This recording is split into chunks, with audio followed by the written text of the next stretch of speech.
Okay, sini ada satu mesin terpaling complicated lah. Saya main hidup macam-macam pernah tengok, tapi ini macam tak ada pernah tengok lah. Tengok ini mesin dia pasang dengan magnet dia. Ini model dia SH225X3. You tengok dia punya sistem. Ini dia punya control valve semua ada dekat depan. Dekat sini. Dekat sini dia punya control valve. Okay, lepas tu ini ialah dia punya model. Dan inilah dia punya rupa bentuk mesin ni, tengok. Macam ni.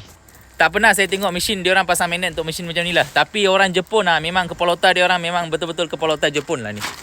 Dia pasang satu pump dekat sini. Satu generator dekat sini. Dia pasang satu generator dekat sini guna hydraulic system dan flow lah. Okay, tapi memang complicated lah.